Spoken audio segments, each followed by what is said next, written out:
Welcome back. कैसे हैं सब लोग? सो फाइनली हमने अपनी GT का हैंडल बार चेंज करवा दिया है। येस, इसमें ये इंटरसेप्टर का हैंडल बार लगा और ये पूरा चेंज का प्रोसेस मैं आपको ऑफकोर्स बताऊंगा, क्या क्या चीज़ें हुई, क्या क्या प्रॉब्लम्स आई इसमें और क्या क्या इम्प्रूवमेंट्स हैं। बट एक बात तो आपको ये बात मैं बहुत clearly upfront I can tell you right away that this is much more comfortable, much more confidence inspiring, and it feels like you're driving something which you have a better control on. I think ये sitting position की वजह से ऐसा होता होगा कि पहले वाली जो हमारी बहुत कमिटेड पोजीशन थी उसमें उतना कॉन्फिडेंस नहीं आता था. This is much more commanding. I feel like I am sitting a little up from the prior position, and also I'm blacked out defender थी. सो बहुत ही ज़्यादा कॉन्फिडेंस इंस्पायरिंग पोजीशन हो गई है यार. अब it's more of a Triumph वाली vibe आ रही है मुझे अपनी स्क्रैम की, and it's much more confident. I can say that already. ये बहुत ज़्यादा कॉन्फिडेंट हो गया है.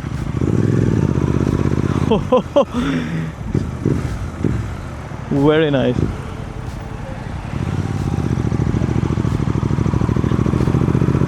एंड अब इसमें GT का कैरेक्टर भी आ गया इन टर्म्स ऑफ जो इसकी इंजन स्पेसिफिकेशंस तो इंटरसेप्टर से सेम थी, बट ऑफ कोर्स ट्यूनिंग थोड़ी डिफरेंट हुई है. बिकॉज ट्यूनिंग थोड़ी डिफरेंट होती है because of the cafe racer theme of this bike. But now you get both of it. So I get that interceptor की handling. I don't get that very thick tank. तो इसकी बहुत ही sleek tank है GT की, जो grip करने में भी ईजी होती है. And now the position is also very good, so it's technically now the perfect combination of this bike. Now this is the perfect combination of a GT and an Interceptor. But ये process इतना smooth नहीं था जितना आप लोगों को लग रहा है. काफ़ी चीज़ें करानी पड़ी मुझे इसमें. काफ़ी 4-5 दिन का टाइम लग गया just to get this thing sorted out. So पहले जब मैंने रॉयल एनफील्ड का ऑफिशियल हैंडल बार इंटरसेप्टर 650 का ऑर्डर किया था तो मुझे लगा था कि उसके साथ क्या क्या एक्सेसरीज आएंगे. मुझे बहुत अपफ्रंट क्लियर नहीं था. That costed me around 5,000 rupees, जिसमें मुझे हैंडल बार जस्ट 1 सेकेंड. सो जिसमें मुझे हैंडल बार और ये क्लिप-ऑन्स, आई मीन क्लिप-ऑन्स नहीं, ये जो हैंडल बार के सॉकेट्स है वो, और नीचे के बोल्ट्स, ये सारी चीज़ें आई. बट उसके बाद हम सबसे बड़ी प्रॉब्लम क्या है कि हमने ये सोचा था कि ये रेट्रोफिट होगा तो मैं इसमें क्लिप-ऑन्स को स्वैप करके हैंडल बार लगा दूंगा और बाकी सारी चीज़ें रेट्रोफिट हो जाएंगी GT की इंटरसेप्टर पे, आई मीन इंटरसेप्टर के फॉर्म में GT की. सो बट ये हो नहीं पाया. ये मुझे ये क्लिप्स, ये स्विच, पूरी स्विचेस चेंज करानी पड़ी. ये वाली स्विच नहीं चेंज करानी पड़ी, ये वाली स्विच चेंज करानी पड़ी. ये वाला फिट हो गया था. एंड साथ ही साथ क्लच केबल, क्योंकि अब पोजीशन हैंडल बार की ऊपर हो गई है तो आपकी क्लच केबल जो क्लिप-ऑन्स वाली होती है वहाँ तक नहीं पहुँचे, तो आपको दूसरा क्लच केबल लगाना पड़ा जिसमें इंटरसेप्टर 650 का क्लच केबल लगा हुआ है. सेकेंड प्रॉब्लम ये आई कि जो GT की ग्रिप्स थे वो फिट नहीं आ रहे थे. इसमें इंटरसेप्टर के भी ग्रिप्स फिट नहीं आ रहे थे. आई डोंट नो वाई, जबकि मैंने सर्विस सेंटर में कराया.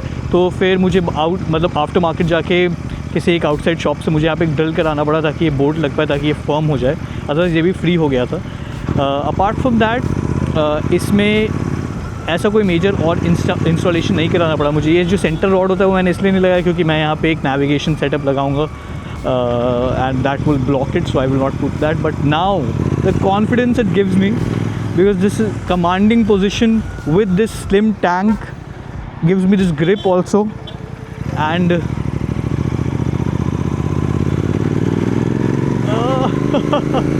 perfect.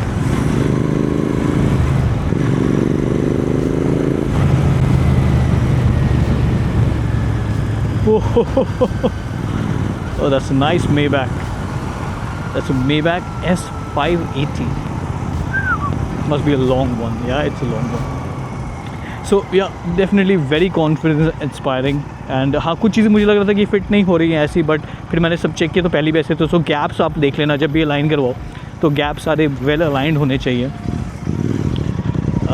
ताकि कुछ लूज़ ना रह जाए और वॉबलिंग इशू ना आए. So but this is the right combination I would say now. So total cost मेरा अराउंड 5,000 आया है. और सर्विस कॉस्ट में मैं गया तो ये क्लिप ऑन अराउंड सब मिला के क्लिप ऑन अराउंड 2,000 रुपीज़ का पड़ा मुझे. सो 1,900 के आसपास का पड़ा. So that is a total cost of around 7,000 rupees that got into shifting this from the GT clip on handlebars to interceptors के अप फ्रंट हैंडल बार्स. ऐसे मेरे पास और भी ऑप्शन थे MK डिज़ाइन के, but मुझे वो उतने वो अच्छे नहीं लग रहे थे. इसके लुक के साथ जा नहीं रहे थे, सो मैंने GT का इंटरसेप्टर वाला यही ऑप्ट किया।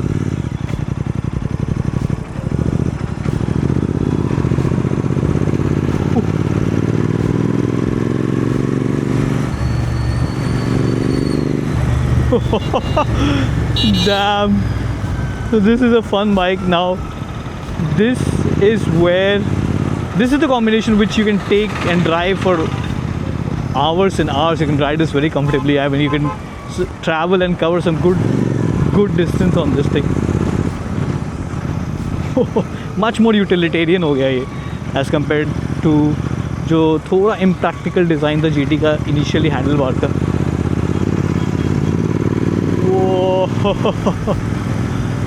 Brilliant. सो ये था टोटल कॉस्ट अराउंड 7,000 रुपीज़ जब आप अपने clip on GT handle bars को इंटरसेप्टर के हैंडल बार्स में कन्वर्ट कर सकते हैं। आप अपने सर्विस सेंटर में पहले फ़ोन करके ऑर्डर्स प्लेस कर दें, क्योंकि वो जनरली स्टॉक में नहीं रहता है कभी कभी उनके पास, तो उनको ऑर्डर करना पड़ता है जिसमें 4-5 दिन का टाइम लग जाता है। सो और हाँ, जब आप हैंडल बार ऑर्डर करें तो क्लिप्स भी ऑर्डर कर ले, ग्रिप्स भी ऑर्डर कर ले, वरना सब आपको बाद में अलग अलग करना पड़ेगा, जैसे मुझे करना पड़ा क्योंकि मुझे मालूम नहीं था और उतना ऑनलाइन मुझे इन्फॉर्मेशन मिल नहीं पा रही थी। क्लच केबल भी आपको ऑर्डर करना पड़ेगा, तो ये सारी चीज़ें आप ऑर्डर कर लें and then you will feel like this is a very good combination of a good handlebar and a good tank and a good handlebar gives you that vibe of a comfortable motorcycle, yet which is very peppy, which is very fun and has a character to drive, and good one. It's a good investment. So अब अगली जो चीज़ें मैं कराऊँगा वो है ये, मैं इसमें वे टू स्पीड के कन्वर्जन ट्यूबलेस किट्स का जो कन्वर्जन आता है, क्योंकि मुझे स्पोक व्हील्स ही पसंद है, मुझे अलॉयज़ नहीं लगाने हैं इतनी क्लासिक लुकिंग बाइक पे। सो मैं वो स्पोक कन्वर्जन का, उसके लिए मैंने बात की अहमदाबाद में वो होता नहीं है, सो मुझे अहमदाबाद से टायर्स को खुलवा के थ्रू एंड मोटर वर्ल्ड जो यहाँ पे शॉप है उसके थ्रू मुझे मुंबई भिजवाना पड़ेगा, जिसमें 6-7 डेज़ के लिए बाइक वहाँ पे ही रहेगी, शॉप में ही रहेगी। जब वहाँ से इंस्टॉलेशन हो के वे टू स्पीड का यहाँ वापस आएगा तो वो लोग मुझे टायर्स को वापस इंस्टॉल करके देंगे। आई don't know how much it will cost है, मैंने पूछा नहीं है, 7-8,000 के आसपास का कॉस्ट आना चाहिए मेरे हिसाब से उसमें भी, बट मैंने इतना पूछ लिया कि इट्स 100% सक्सेस रेट है, जितने लोगों ने आज तक लगाया उनका किसी का कोई कंप्लेन नहीं आया है। So that is the next thing that we gonna do. उसके पास probably will get a navigation जिसमें टायर प्रेशर मॉनिटरिंग और कैमराज, हम ले या ना ले will figure that out eventually, because I don't need cameras in this motorcycle because I already wear a camera while I drive generally, but honestly speaking, very good investment. I don't know कि ये combination सबके लिए है कि नहीं है, but मेरे लिए तो ऑफ कोर्स है। मुझे ऑलरेडी रिस्ट में पेन और मुझे अपने पाम पे पेन फील होने लगा था, प्रेशर फील होने लगता था, बैक में पेन प्रॉब्लम आने लगी थी। सो आई थॉट कि why not get this thing shifted. Now it is such a confidence inspiring motorcycle. I can tell you कि आपने बहुत सारी GT चलाई होंगी, right, but drive my GT, if you get a chance to drive my GT once, आपको ना समझ में आएगा कि how different and how better it feels actually in terms of maneuverability. I mean the process of moving through the traffic, I mean it is much more easy, confident, fun. आप bumps के ऊपर से और confidently निकल रहे हो। देखो interceptor ले लेना चाहिए था, मुझे बहुत बोलेंगे, बट मैंने देखो मुझे दोनों कॉम्बिनेशन चाहिए था, इसलिए मैंने ले रखा था ताकि मैं जब चाहूँ स्विच कर दूँ, क्लिप ऑन्स में जब चाहूँ स्विच कर दूँ इंटरसेप्टर में। बट इंटरसेप्टर लेने का 2-3 इशू था। एक कि उसकी टैंक बहुत वाइड आती है तो यहाँ ग्रिप करने में प्रॉब्लम होती है, तो I do not feel that confidence while you are moving at a little higher speed. Secondly, एक कैरेक्टर होता है इंजन का जो थोड़ा स्लाइटली डिफर करता है from interceptor to GT, of course of the frame positioning या एंगल ऑफ अप्रोच। तो ये सारी चीज़ों की वजह से मैंने GT ली। थोड़ा महंगा पड़ा ऑफ कोर्स, अगर मैं पहले डिसाइड करता तो मुझे इंटरसेप्टर ले लेता। अगर नहीं लेता मैं, क्योंकि अगर इंटरसेप्टर लेता भी तो मैं उसमें टैंक चेंज कराता, because I don't like the tank of the interceptor. So this is now a good combination, and ready to do some good mileage on this thing, ready to do some good distance on this thing. Absolutely world class motorcycle, man. Absolutely world class motorcycle.